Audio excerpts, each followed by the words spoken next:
आज हम लोग पढ़ेंगे अध्याय 16 चौसर का खेल व द्रौपदी की व्यथा। धृतराष्ट्र की बात मानकर विदुर पांडवों के पास आए। उनको देखकर महाराज युधिष्ठिर उठे और उनका यथोचित स्वागत सत्कार किया। विदुर आसन पर बैठते हुए शांति से बोले, हस्तिनापुर में खेल के लिए एक सभा मंडप बनाया गया है जो तुम्हारे मंडप के समान ही सुंदर है। राजा धृतराष्ट्र की ओर से उसे देखने चलने के लिए मैं तुम लोगों को न्योता देने आया हूँ।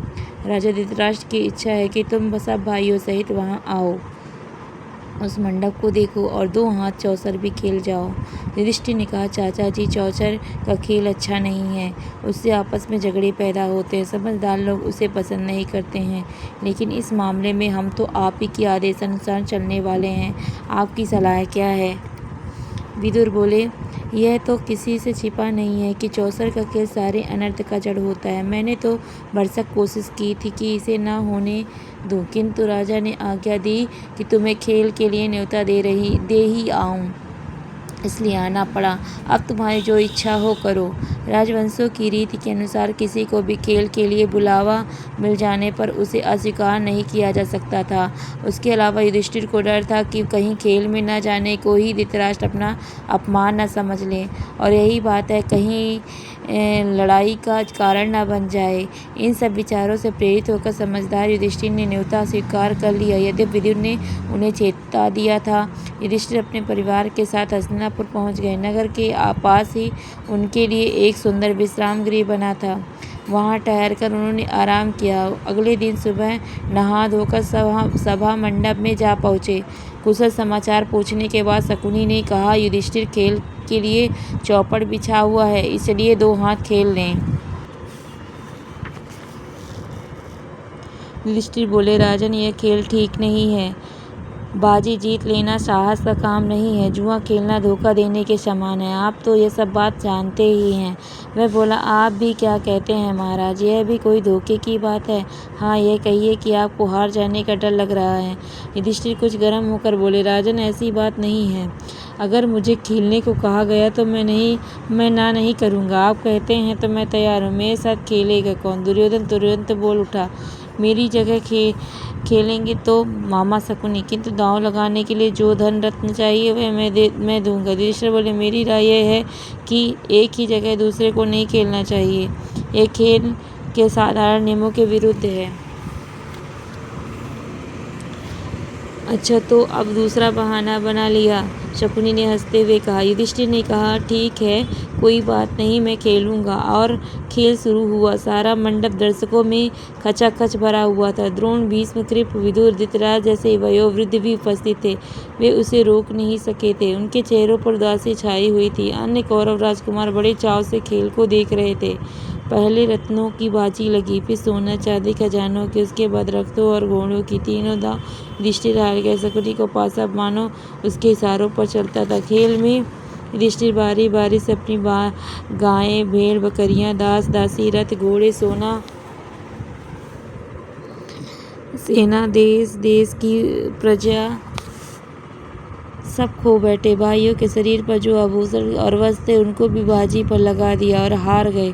और कुछ बाकी है? शकुनी ने कुछ पूछा। यह वह सांवले रंग का सुंदर युवक, मेरा भाई नकुल खड़ा, वह भी मेरा ही धन है, इसकी बाजी लगाता हूँ, युधिष्ठिर ने जोश के साथ कहा। शकुनी ने कहा, अच्छा तो यह बात है, तो यह लीजिए, आपका प्यारा राजकुमार अब हमारा हो गया। कहते कहते शकुनी ने पासा फेंकर बाजी मार ली। युधिष्ठिर ने कहा, ये मेरा भाई सहदेव, जिसने सारी विद्याओं का सारा पार पा लिया है, इसका बाजी लगाना उचित तो नहीं है, फिर भी लगाता हूँ, चलो देखा जाएगा। यह चला और वह जीता। कहते हुए शकुनी का पासा फेंका। सहदेव को भी युधिष्ठिर गंवा बैठा। अब दुरात्मा शकुनी को आशंका हुई कि कहीं युधिष्ठिर खेल बंद न कर दे। बोला, युधिष्ठिर, शायद आपकी निगाह में भीमसेन और अर्जुन माद्री के बेटों से ज़्यादा मूल्यवान है, सो उनको बाजी पर आप लगाएंगे नहीं? युधिष्ठिर ने कहा, मूर्ख शकुनी, तुम्हारी चाल यह मालूम होती है कि हम भाइयों के आपस में फूट पड़ जाए तो तुम क्या जानो कि हम 5 भाइयों के संबंध क्या हैं? पराक्रम में जिसका कोई सानी नहीं है, उसे अपने भाई अर्जुन को मैं दांव पर लगाता हूँ। चलो। शकुनी यही तो चाहता था, तो यह चला। कहते हुए पासा फेंका, अर्जुन भी हाथ से निकल गया। असीम दुर्दैव मानो युधिष्ठिर को बेबस कर रहा था और उन्हें पतन की ओर बलपूर्वक लिए जा रहा था। वह बोले, राजन, शारीरिक बल से संसार भर में जिसका कोई जोड़ीदार नहीं है, अपने उस भाई को मैं दांव पर लगाता हूँ। ये कहते कहते युधिष्ठिर भीमसेन से भी हाथ धो बैठे। दुष्टात्मा शकुनी ने तब भी नहीं छोड़ा। पूछा, और कुछ? युधिष्ठिर ने कहा, हाँ, यदि इस बार तुम जीत गए तो मैं खुद तुम्हारे अधीन हो जाऊंगा। लो, यह जीता। कहते हुए शकुनी ने पासा फेंका और बाजी भी ले गया। इस प्रकार शकुनी सभा के बीच उठ खड़ा हुआ और 5 पांडवों को एक एक करके पुकारा और घोषणा की कि वे अब इसके गुलाम हो चुके हैं। शकुनी को दांत देने वालों के हर्षनाद से और पांडव की दुर्दशा पर तरस खाने वाले को हाहाकार का सारा सभा मंडप गूंज उठा। सभा में इस तरह खलबली मचने के बाद शकुनी ने युधिष्ठिर से कहा, एक और चीज़ है जो तुमने अभी हारी नहीं है, उसकी बाजी लगाओ तो तुम अपने आप को भी छुड़ा सकते हो। अपनी पत्नी द्रौपदी को तुम दांव पर क्यों नहीं लगाते? और जुए के नशे में चूर युधिष्ठिर के मुंह से निकल पड़ा, चलो, अपनी पत्नी द्रौपदी को भी मैंने बाजी लगाई। उनके मुंह से निकल तो गया, पर उसके परिणाम ये सोचकर बेविकल उठा कि हाय, मैंने यह क्या कर डाला। युधिष्ठिर की इस बात पर सारी सभा में एकदम हाहाकार मच गया। जहाँ वृद्ध लोग बैठे थे उधर से धिक्कार की आवाज़ें आने लगी। लोग बोले, छी छी, कैसा घोर पाप है। कुछ ने आंसू बहाए और कुछ लोग परेशानी के मारे पसीने से तरबतर हो गए। दुर्योधन और उसके भाइयों ने बड़ा शोर मचाया, पर यूयस नाम का धृतराष्ट्र का एक बेटा शोक संतृप्त हो उठा और वह ठंडी आह भरकर उसने सिर झुका लिया। शकुनी ने पासा फेंक कर कहा, यह लो, यह बाजी भी मेरी ही रही। बस फिर क्या था। दुर्योधन ने विदुर को आदेश देते हुए कहा, आप अभी रणवास में जाएं और द्रौपदी को यहाँ ले आएं। उससे कहें कि जल्दी आएं। विदुर बोले, मूर्ख, नाहक क्यों मृत्यु को न्योता देने चला है? अपनी विषम परिस्थिति का तुम्हें ज्ञान नहीं है। दुर्योधन को यूँ फटकारने के बाद विदुर ने सभासदों की ओर देख कर कहा, अपने को हार चुकने के बाद युधिष्ठिर का कोई अधिकार नहीं था कि वह पंचालय राज्य की बेटी को दांव पर लगाए। विदुर की बातों पर दुर्योधन बौखला उठा।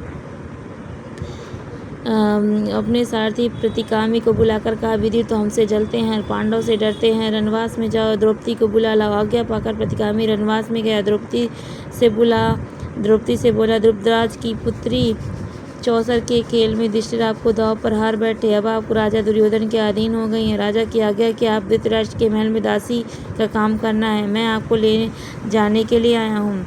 सारथी के जुए के खेल में जो कुछ हुआ था उसका सारा हाल कह सुनाया। वह प्रतिकामी से बोला, रथवान, जाकर उन हारने वाले जुए के खिलाड़ी से पूछो कि पहले वह अपने को हारे थे या मुझे। सारी सभा में यह प्रश्न उनसे करना और जो उत्तर मिले वह मुझे आकर बताओ। उसके बाद मुझे ले जाना। प्रतिकामी ने जाकर भरी सभा के सामने युधिष्ठिर से वही प्रश्न किया जो द्रौपदी ने उसे बताया था। इस पर दुर्योधन ने प्रतिकामी से कहा, द्रौपदी से जाकर कह दो वह स्वयं ही आकर अपने पति से प्रश्न कर लें।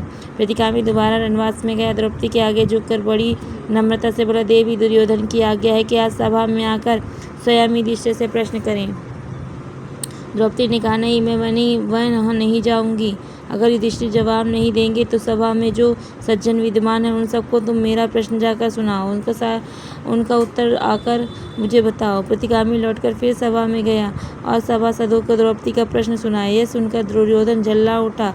अपने भाई दुशासन से बोला, दुशासन, ये सारथी भीमसेन से डरता मालूम होता है। तुम ही जाकर उस घमंडी औरत को ले आओ। दुरात्मा दुशासन के लिए इससे अच्छी बात और क्या हो सकती थी। उसने द्रौपदी के गुथे हुए बाल बिखेर डाले, गहने तोड़ फोड़ दिए और उसके बाल पकड़कर बलपूर्वक घसीटता हुआ सभा की ओर ले जाने लगा। द्रौपदी विकल उठी। द्रौपदी की ऐसी दीन अवस्था देखकर धृतराष्ट्र के एक बेटे विकर्ण को बड़ा दुख हुआ।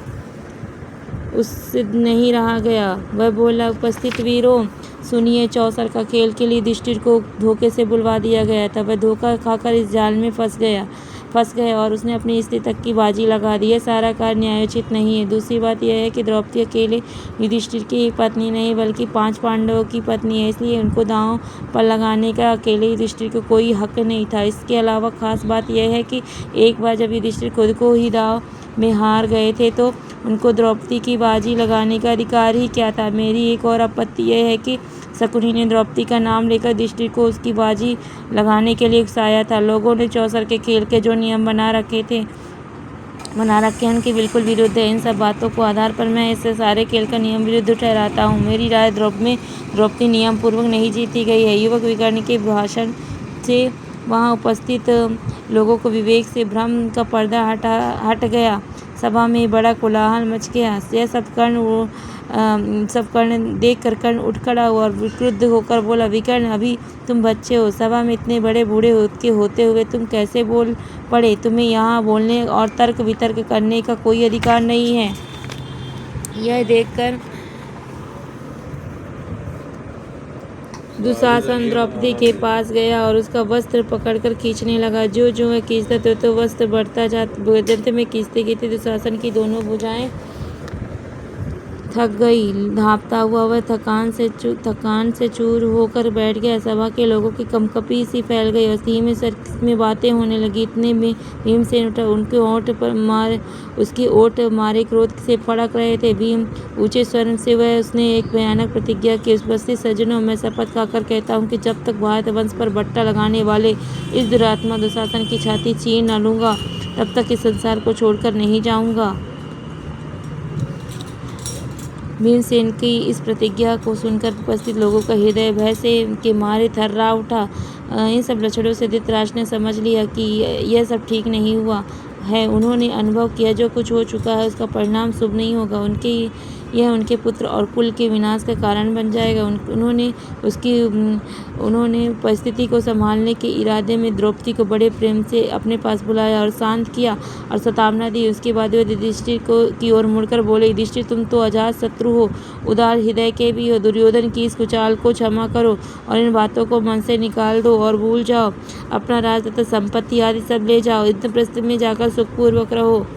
धृतराष्ट्र की इन मीठी बातों को सुनकर पांडवों को दिल शांत हो गया और यथोचित अभिवादनादि के उपरांत द्रौपदी और कुंती सब पांडव इंद्रप्रस्थ के लिए विदा हो गए। पांडव के विदा हो जाने के बाद कौरव में बड़ी हलचल मच गई। पांडव के इस प्रकार अपने पंजे से सांप निकल जाने के कारण कौरव बड़ा क्रोध प्रदर्शन करने लगा। दुशासन तथा शकुनी के उकसाने पर दुर्योधन पुनः अपने पिता धृतराष्ट्र के सिर पर सवार हो गया और पांडव को खेल के लिए एक बार और बुलाने को उनकी राजी कर लिया। युधिष्ठिर का खेल के लिए बुलाने पर को फिर दूत भेजा गया। पिछली घटना के कारण दुखी होते हुए भी युधिष्ठिर को यह निमंत्रण स्वीकार करना पड़ा। युधिष्ठिर हस्तिनापुर लौटे और शकुनी के साथ फिर चौपड़ खेला। इस बार खेल में यह शर्त लगी थी कि हारा हुआ दल अपने भाइयों के साथ 12 वर्ष तथा 1 वर्ष का अज्ञातवास उसके उपरांत 1 वर्ष का अज्ञातवास में रहेंगे। यदि इस वर्ष में उनका पता चल जाएगा तो उन सबको 12 वर्ष का वनवास फिर से भोगना होगा। इस बार भी युधिष्ठिर हार गए और पांडव अपने किए हुए वादों के अनुसार वन में चले गए। अब इसका हम लोग प्रश्नोत्तर भी देख लेते हैं और शब्दार्थ। चौसर का खेल व द्रौपदी की बेटा। शब्दार्थ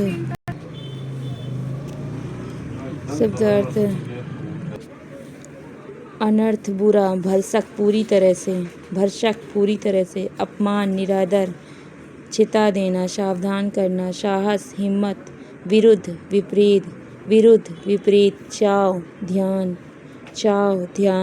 शानी, मुकाबला,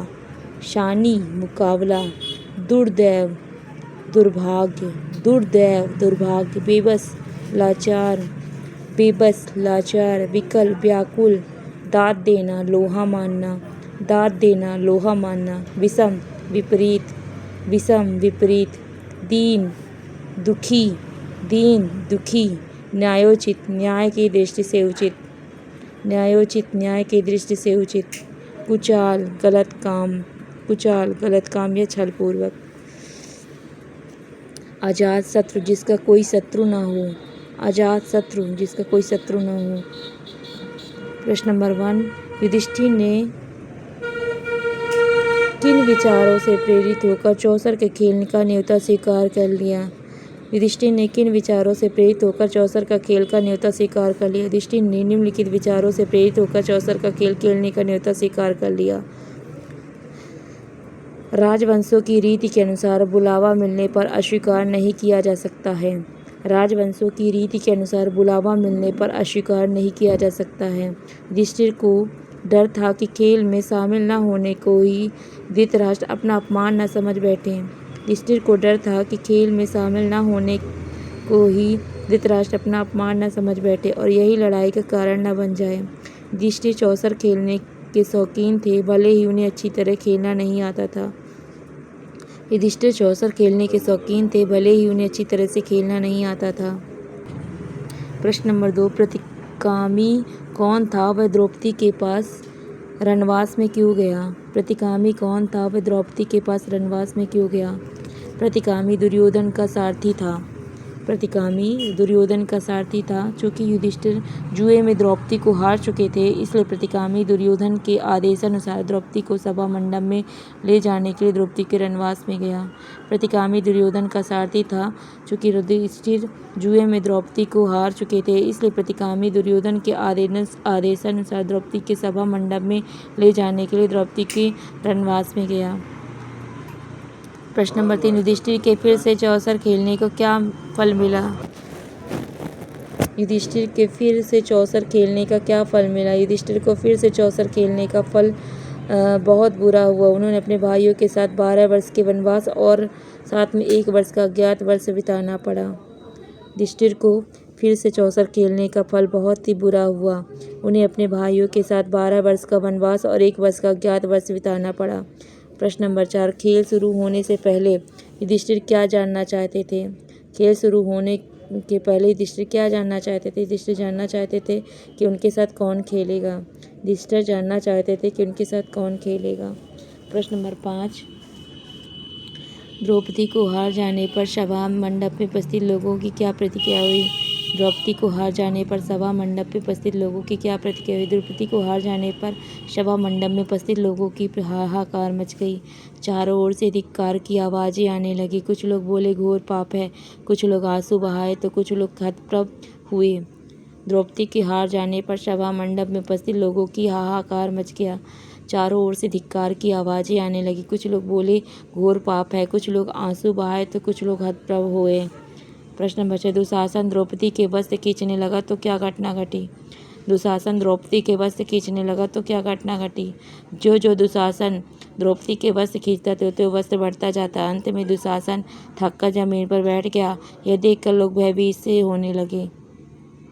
जो दुशासन द्रौपदी के वस्त्र खींचता थे तो वस्त्र बढ़ता जाता। अंत में दुशासन थक कर जमीन पर बैठ गया। यह देखकर लोग भयभीत से होने लगे। भीम ने भरी सभा में क्या शपथ ली?